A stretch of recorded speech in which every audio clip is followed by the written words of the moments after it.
Okay, welcome to the next video in the introduction to PCA sequence of videos. The topic of this one is the covariance matrix. So let's go ahead and jump in to work with this covariance matrix. I'm going to load some data in from the IRIS data set. It's available as part of sklearn. I've loaded it in and created a data frame with that data. So the first thing that we're really going to think about is the idea of centering a vector of data. So to center a vector of data, you subtract the mean of that vector from each value. And I've done that right here. I've got this vector 5, 3, 2, 4, 1, the mean of which is 3, and I subtract 3 from each value, and I get a new vector, which is these values, and we could consider that new vector as centered. It has a mean of 0. So we can also think about centering a matrix, and the difference here is that when centering a matrix, you actually are going to subtract the mean for each column from that column. So here I've got the mean of the first column is 5.84.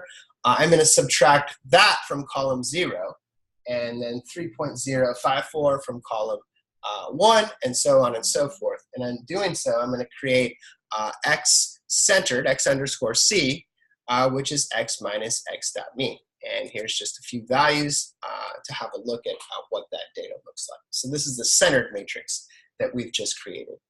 So a centered matrix is closely related to the total sum of squares, which is a critical concept from regression analysis and the working with linear models.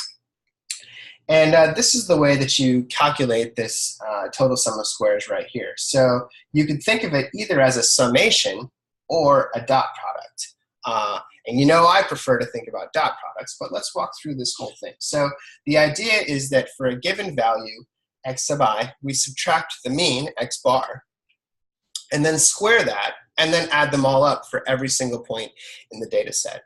And that's the total sum of squares. Now, we're doing the same thing over here with the dot product, where we think about a vector x subtracting x bar from that vector x, and then taking the dot product with itself. And so these are equivalent ways of saying the same thing, and we're going to call this the total sum of squares. Now, another way to think about this is we just don't call it x minus x bar, we call it x-centered, and that's what we've got right here. We've got this dot product x-centered with itself. So the total sum of squares is the dot product of a vector centered with itself. So here I'm doing that same thing using list comprehensions in Python.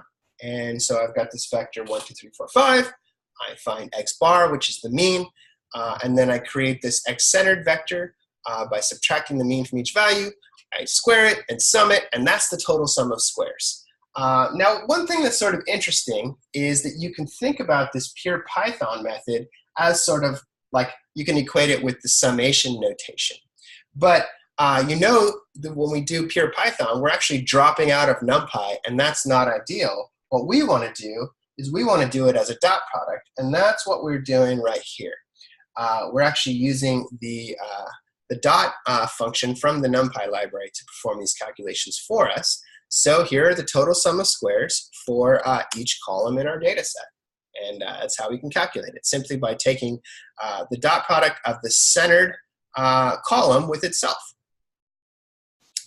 So in terms of thinking about variance, you can think about the variance of a feature as being this total sum of squares divided by the number of values in that set. So the variance of some feature x is 1 over n times the total sum of squares of that vector x.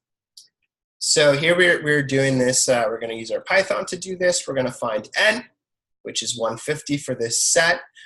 So I'm going to actually calculate this variance in 2 ways. First, I'm going to divide the total sum of squares for the 0 column by n, and then I'm going to use the built-in .var method to calculate that, and I do that right here.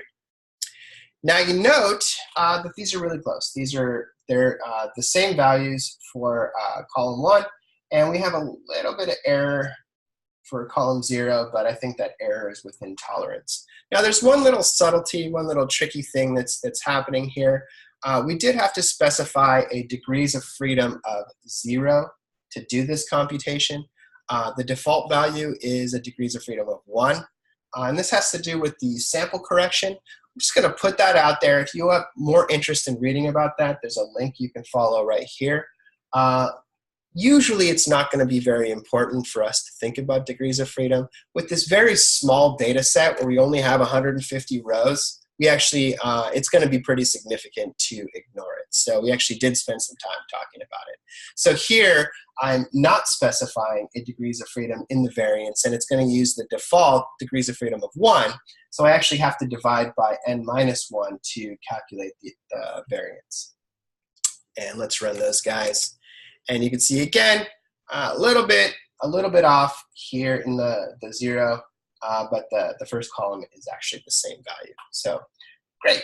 Let's move on to the next one. So you can actually think about this again as the variance of x is 1 over n times the centered vector dotted with itself. So we can also think about covariance, and we can actually calculate the whole covariance matrix simply with this dot cov. And this might look like a sample, but this is actually the whole thing. The whole thing is just a 4x4 square matrix. And you also notice that we've got symmetry. These values are the same, these are the same, same. So it's a symmetric matrix rotated about this diagonal. So if you look above and below the diagonal, it's symmetric.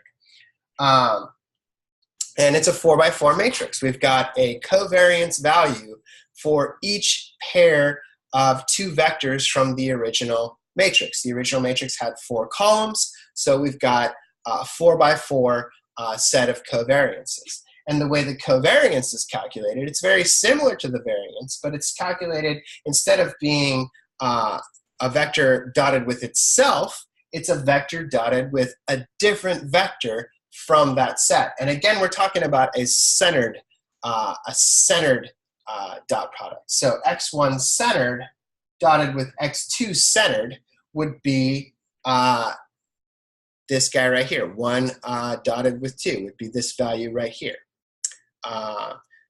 Or x0 dotted with x0 centered dotted with x1 centered and then divided by n minus 1 should be this value right here. And in fact, we can see that this is the same value as the value in this covariance matrix. So yeah, we can use this dot cov method to calculate the covariance. Now just a real quick aside in terms of thinking about the interpretation of the covariance in terms of single variable regression.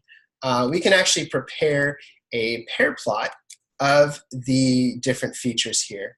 And this covariance value that we're looking at, you could think of it as related to the slope of the regression line between any 2 features. So for sepal length and sepal width, we've got a negative covariance, and you can see that sepal length with sepal width is going to be this one. You can see it's got a slightly negative slope.